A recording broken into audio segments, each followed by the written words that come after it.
ഉറപ്പായ സമ്മാനങ്ങളും ഡിസ്കൗണ്ടുകളുമായി മിസ നാടകത്തിനെതിരായ അധിക്ഷേപത്തിൽ നിയമ നടപടി സ്വീകരിക്കുമെന്ന് ചിലങ്ക ഫ്ലോട്ടിംഗ് തിയേറ്റർ നാടകത്തെ അധിക്ഷേപകരമായ രീതിയിൽ പ്രചരിപ്പിച്ചു. നാടകം ചിത്രീകരിക്കാനും പ്രചരിപ്പിക്കാനും അനുവാദമില്ലെന്നും ചിലങ്ക ഫ്ലോട്ടിംഗ് തിയേറ്റർ വ്യക്തമാക്കി. ഇതിനെതിരെ പോലീസിൽ പരാതി നൽകും. പിന്നിൽ രാഷ്ട്രീയമാണെന്നും നാടകം എത്തേണ്ട ഇടങ്ങളിൽ എത്തിയെന്നും ചിന്നു ചിലങ്ക പറഞ്ഞു. ഇതിനെ കൃത്യമായി രാഷ്ട്രീയപരമായിട്ട് തന്നെയാണ് കാണുന്നത്. കാരണം ഞാനെന്ന വ്യക്തിയല്ല അവരുടെ പ്രശ്നം, ഞാൻ പറഞ്ഞ രാഷ്ട്രീയമാണ് അവരുടെ പ്രശ്നം. ഞാൻ കൃത്യമായ രാഷ്ട്രീയ നാടകങ്ങൾ ചെയ്യുന്ന നാടകക്കാരിയാണ്. എൻ്റെ ഏറ്റവും വലിയ ടൂൾ എന്ന് പറയുന്നത് എൻ്റെ ശബ്ദവും എൻ്റെ ശരീരവും തന്നെയാണ്. അതിനെ സദാചാരബോധത്തോടെ കാണുന്നത് ചരിത്രബോധമില്ലായ്മയുടെ പ്രശ്നം മാത്രമാണ്. വേദനിപ്പിക്കുന്നില്ല.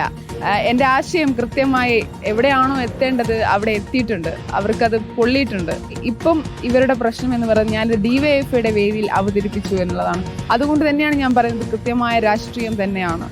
രാഷ്ട്രീയമാണ് അവരുടെ പ്രശ്നം. ഞാൻ പറയുന്ന ആശയമാണ് അവരുടെ പ്രശ്നം. ശശികല പോലെയുള്ള ഒരാളെ എങ്ങനെയാണ് നമ്മൾ ടീച്ചർ എന്ന് വിളിക്കുക? സദാചാര ബോധമാണോ ഇവിടെയുള്ള കുട്ടികൾക്ക് അവർ പകർന്നു കൊടുക്കുന്നത്? അവരേത് രീതിയിലാണ് ടീച്ചർ എന്ന് വിളിക്കുന്നതെന്ന് എനിക്കറിയില്ല. പക്ഷേ ആ ശശികലയോട് എനിക്ക് പറയാനുള്ളത്, നിങ്ങൾ അങ്ങനെ വെറുതെ ഒരു നാടകം ചെയ്യുന്ന ഒരാളായിട്ട് എന്നെ കാണണ്ട. കൃത്യമായ രാഷ്ട്രീയ ബോധമുള്ള, എൻ്റെ രാഷ്ട്രീയം കമ്മ്യൂണിസമാണ്, ആ ബോധമുള്ള വ്യക്തിയാണ് ഞാൻ ഇനിയും നാടകങ്ങൾ ചെയ്യും.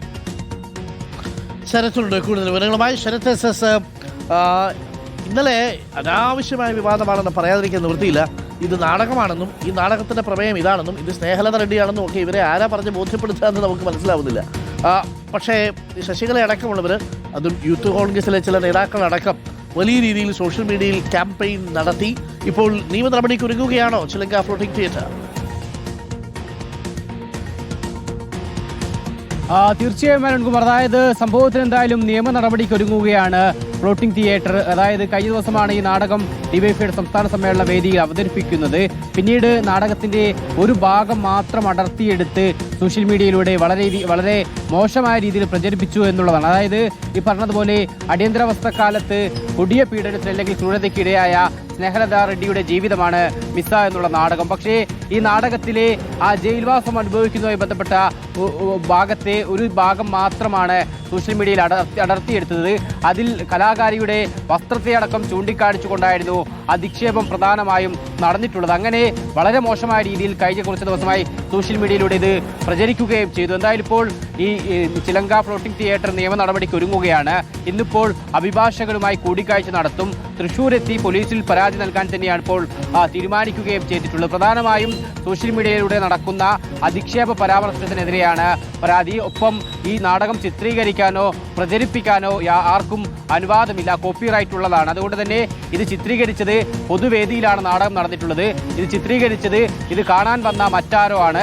അവരാണ് ഇത് മോശമായ രീതിയിൽ പ്രചരിപ്പിച്ചത് എന്നുള്ളതാണ് ഇപ്പോൾ ചിലങ്ക ഫ്ലോട്ടിംഗ് തിയേറ്ററിന്റെ ഭാരവാഹികളൊക്കെ തന്നെ പറയുന്നത്. അതുകൊണ്ട് തന്നെ നിയമ നടപടി കർശനമാക്കും. ഒപ്പം ശശികല ഇത് വളരെ മോശമായ രീതിയിൽ പ്രചരിപ്പിച്ചു. അതുകൊണ്ട് തന്നെ ശശികലയ്ക്കെതിരെയും നടപടി വേണമെന്നുള്ളതും അവർ പറയുന്നുണ്ട്. എന്തായാലും നിയമ നടപടി അല്പസമയത്തിനകം സ്വീകരിക്കും. ഇന്നിപ്പോൾ അഭിഭാഷകനെ കൂടി കണ്ട് ഇന്ന് തന്നെ തൃശ്ശൂരിലേക്ക് പോയി പരാതി നൽകാൻ വേണ്ടിയാണ് ഇവർ തീരുമാനിച്ചിട്ടുള്ളത്. എന്തായാലും ഈ നാടകത്തിൽ അഭിനയിച്ച, അല്ലെങ്കിൽ ആ കഥാപാത്രത്തെ അഭിനയിച്ച ചിന്നു ചിലങ്കയാണ് നേരത്തെ നമ്മളോട് പ്രതികരിച്ചിട്ടുള്ളത്. ചിന്നു വളരെ ബോൾഡായിട്ടുള്ള ആൾ തന്നെയാണ്. അവർ പറയുന്നത് ഇത് കൃത്യമായ രാഷ്ട്രീയമാണ്. അതായത് താൻ മുന്നോട്ട് വെച്ച, അല്ലെങ്കിൽ നാടകം മുന്നോട്ട് വെച്ച രാഷ്ട്രീയമാണ് ഒരു വിഭാഗത്തിനെ ചൊടിപ്പിച്ചത്. അതാണ് തന്നെ സൈബർ ഇടങ്ങളിൽ അധിക്ഷേപിക്കാൻ പ്രധാന കാരണം. അതൊന്നും തന്നെ വേദനിപ്പിക്കില്ല. തൻ്റെ ശരീരവും ശബ്ദവുമാണ് നാടകം. അതുകൊണ്ട് തന്നെ രാഷ്ട്രീയം പറയേണ്ടടുത്ത് രാഷ്ട്രീയം പറയും. അത് പൊള്ളുന്നവർക്ക് പൊള്ളും, അത് കൊള്ളേണ്ടവർക്ക് കൊണ്ടിട്ടുണ്ട്. അത് സന്തോഷമുണ്ടാക്കുന്നു എന്നുള്ളതാണ് ചിന്നു ചിലങ്ക പ്രതികരിച്ചത്. അരുൺകുമാർ, കുടുംബ പാരമ്പര്യങ്ങളെയൊക്കെ മറികടന്ന് ഭരതനാട്യമൊക്കെ പഠിച്ചു വന്ന ഈ സ്നേഹലത റെഡ്ഡി എന്ന് പറയുന്ന ചരിത്രത്തിലെ ശരിക്കും പറഞ്ഞാൽ തീപ്പൊരിയായിരുന്ന ഒരു വനിതയാണ്. ആ വനിതയുടെ ജീവിതമാണ് ഈ ചിന്നു ചിലങ്ക വേദിയിൽ വരച്ചിടാൻ ശ്രമിച്ചത്.